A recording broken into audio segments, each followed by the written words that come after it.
Hello, this is Martin Brossman, and I'm interviewing Michael Gurian, who's helping out with the proposed White House Council for Boys and Men.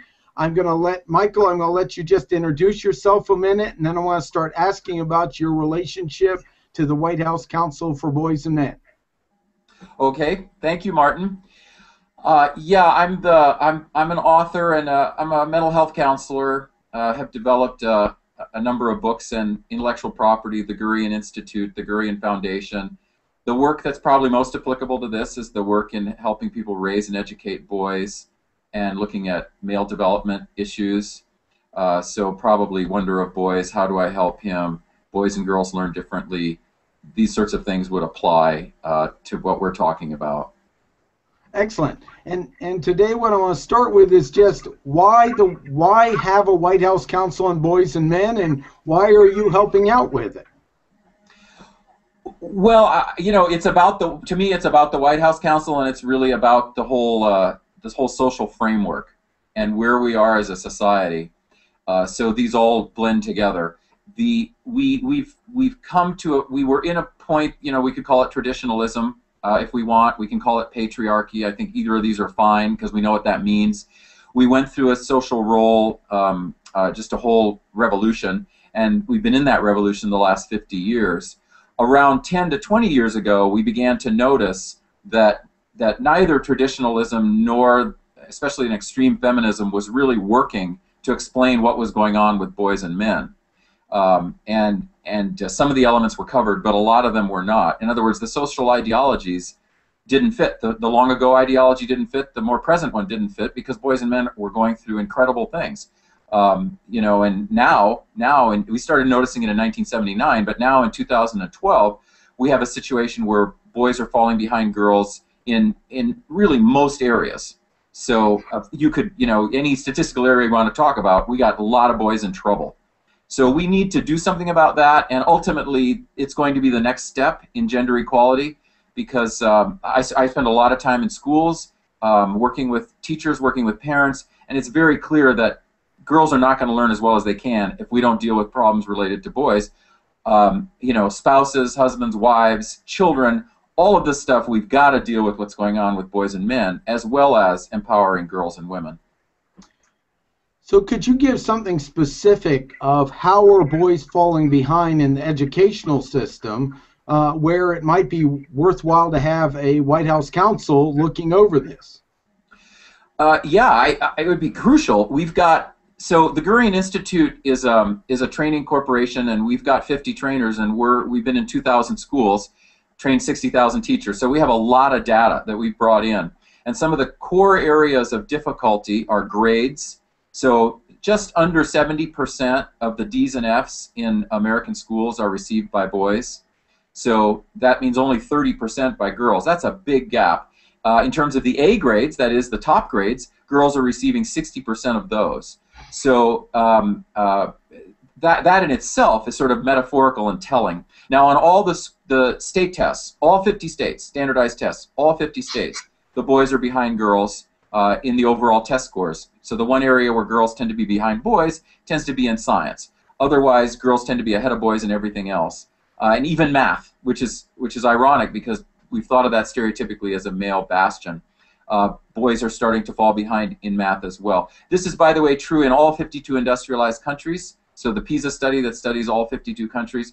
We also get mail from Qatar, Oman, China, other places where we have intellectual property agreements where we're training schools. Boys are falling behind even in China in their test scores. So this is a worldwide phenomenon. The educational system is not set up. It's a mismatch with the way that a lot of males learn, not all, but a lot. And the mismatch is so severe that our data shows in a class of 25 co-ed, we're going to have 5 boys by 7th grade who are falling behind or checking out. So that's a lot of boys, and that's dangerous. And I just want to share, growing up in Washington, D.C., being in one of the first bus schools in the District of Columbia, I remember us having recess, and that's where we as boys could run around like banshees. The joke is we'd almost kill each other, and then we'd be willing to sit and listen for a while. I don't see any of that stuff anymore available for boys, and that's a concern. It's almost like if you're male, we must drug you today. Could you comment on that? Yeah, absolutely. You know, obviously, everything we're saying, we always want to say there's exceptions to everything. There are some boys that are doing very well, and those boys can adapt to any system, as can a lot of girls who are doing well. Kids can adapt, and there's always a plurality.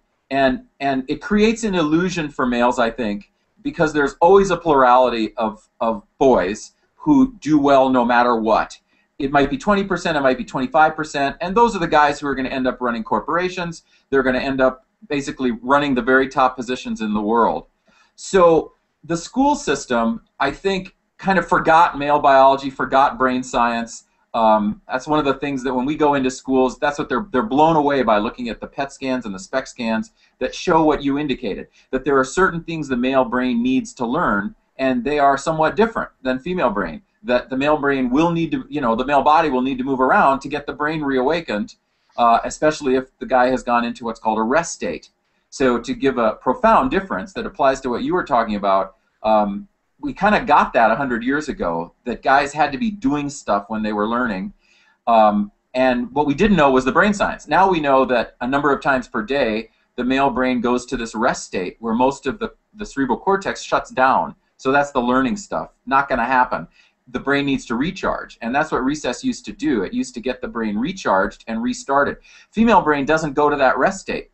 So recess is great for girls, by the way, right? I have 2 daughters. It's great for girls. But in terms of who's going to fail in a classroom, if you have 25 kids in a classroom, on the gender brain spectrum, you're going to have around 5 boys for whom it will be absolutely necessary. They are not the adaptive boys. They are the boys where it will be absolutely necessary to have physical movement so they can learn. If we don't give it to them, we're going to lose them. So that gives a science base to what you were just developing as metaphor. Now, meanwhile, there's going to be 5 boys who are going to do great no matter what. So what we have to do is we have to parse through this. And as we parse through it, we start saying, oh, okay, we have 2 million males in and out of the criminal justice system. Wow, and we only have about 200,000 females. Well, what could it be? Could there be something going on with guys? And why do we have 70% Ds and Fs males? Well, some of it is we're simply not constructing male development systems like schools, even many families, social systems that are set up for that guy, for his brain and for his culture. And then this, of course, leads to going to college. I'm fortunate enough to have gone to a good college. I had a certain level of dyslexia myself. I got to go to a smaller college, St. Andrews, that allowed me to win as a boy. And I've heard there's stats that the boys succeeding in college and even going into it are lower. Could you comment on that? Yeah, males are gradually, less and less in college, less and less in grad school, less and less in professional schools, so that now, as you know, the stat right now in 2012 is 59% female, 41% male in college, and it's gradually going down. So this is really good for girls. I have 2 daughters, right, 19 and 22, and they're running the world. It's great for them. So we don't want to take that away from the girls. But what it indicates is that while some of it's about female ascension and some of it is about 50 years of battling for women's rights, some of it is, but not all of it.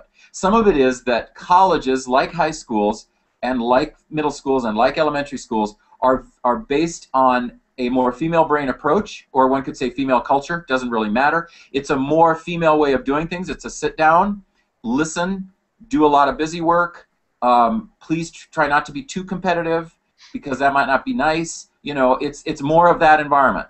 And a lot of guys are going to love it. I went to college. You went to college, certainly. But as we look at the stats, we're going to see that just as they're dropping out of preschool and they're getting kicked out of preschool and then elementary school and then middle school and then high school, that some of them are going to check out of college. Because for males, they need an environment that's set up for them to learn.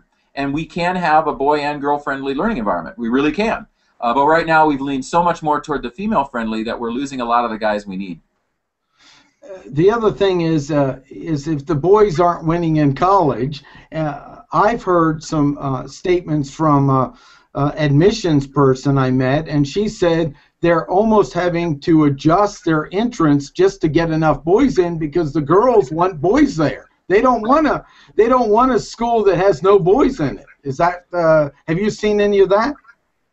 Right. Oh, yeah, absolutely. I mean, there's now starting to be, should we have affirmative action to get more males in?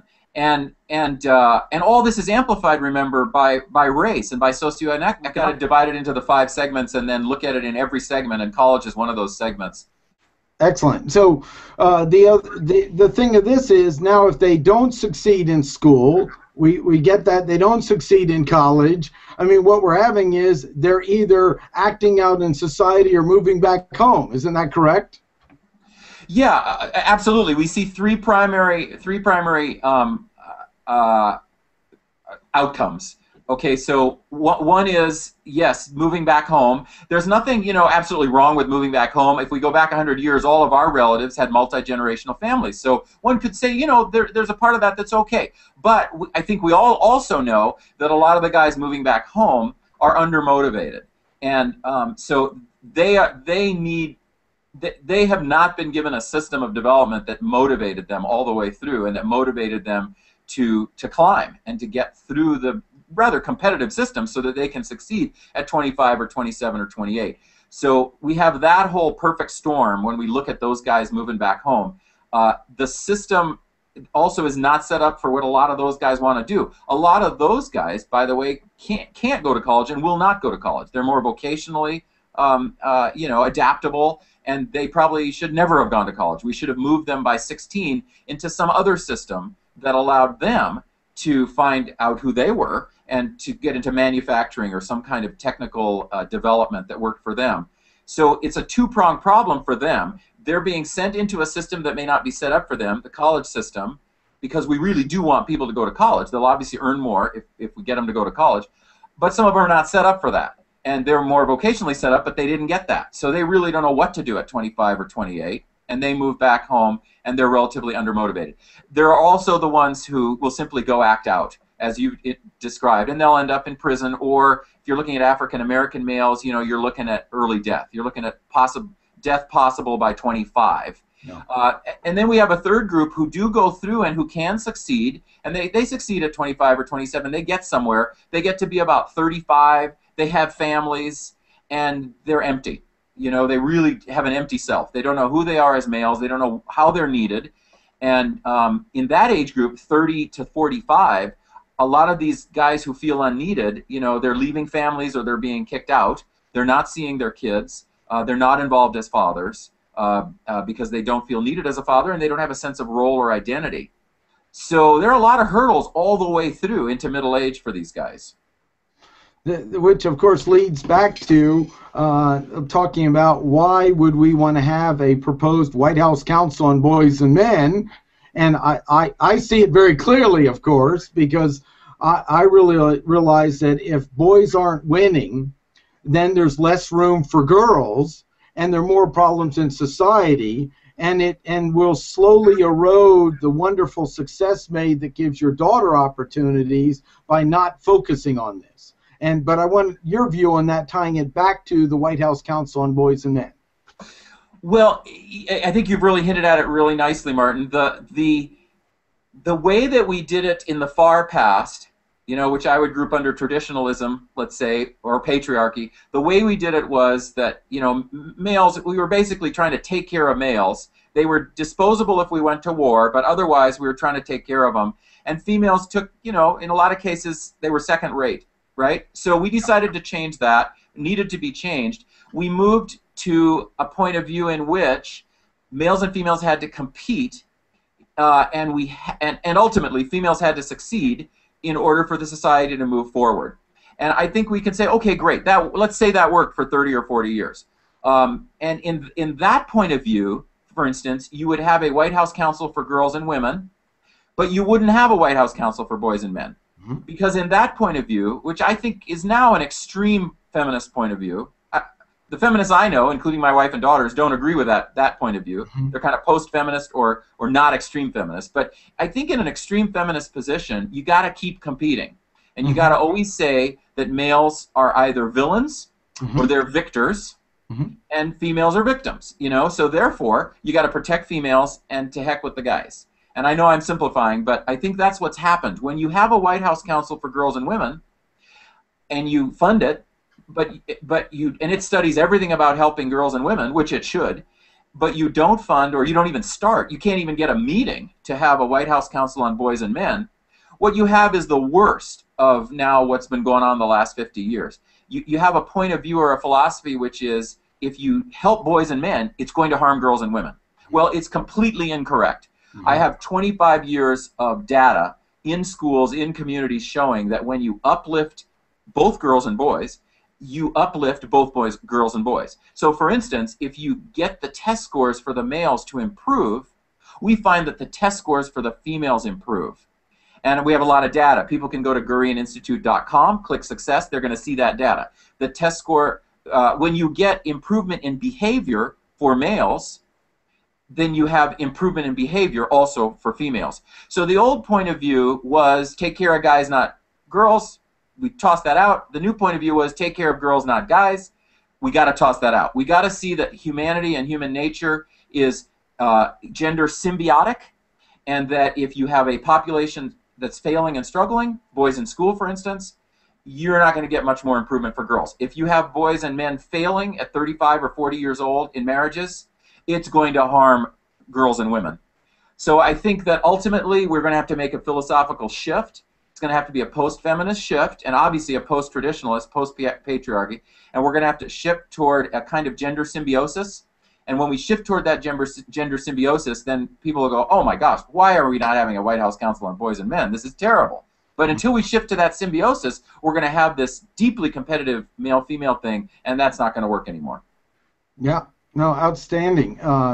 This is really valuable, and I really want to deeply thank you for having this Google Hangout on air. Our second one for the White House Council on Boys and Men, the proposed White House Council on Boys and Men. And what I'd like to wrap up with is just let people know from me and you how they can get involved in the proposed White House Council on Boys and Men. And also, if you would be kind enough, how they can learn more about what good work you're doing, because you're kind enough to be here. And so I'll just start by just saying, if you'll go to, for websites, whitehouseboysmen.org. It's available under the video, and you'll be able to find out more about it. And then, Michael, if you'd state how ideas of people getting involved, and then also end with how they can learn more about the good work you're doing. Well, yes, I hope they'll go to the website that you described, and they'll look at that, they'll look at the other videos, they'll get inspired, they'll chat, you know, doing all of those things, because we really do want, either in the present administration, you know, if the present administration succeeds and is reelected, then we want it there, or if another. Either way, it's got to happen. We just can't have this lack of symbiosis. So hopefully people can, at a grassroots level, get involved. And then to learn about me and what I do, you can go to GurianInstitute.com, and that'll link you to everything. You'll see what the work we're doing in schools and communities. That'll link you even to the Gurian Foundation. And it'll link you to Michael Gurian. You can learn more about me personally. But my service and mission is very much into the work we're doing in the schools and in the communities. So that's GurianInstitute.com. Excellent. Thank you so much for this. It's great having you. This is our second one. Please, again, go to the check out the whitehouseboysmen.org. Also, we have a Facebook page, Twitter. Ask questions, get involved. Find ways to communicate to your politicians, and really you can literally write the White House and say, why doesn't this council exist? Reach out, use your freedom, and communicate. So thanks again. Great to have you. And thank you, Martin. Look forward to having you back on some other topics. Thank you. Thanks for all you're doing. Do take care. Take care.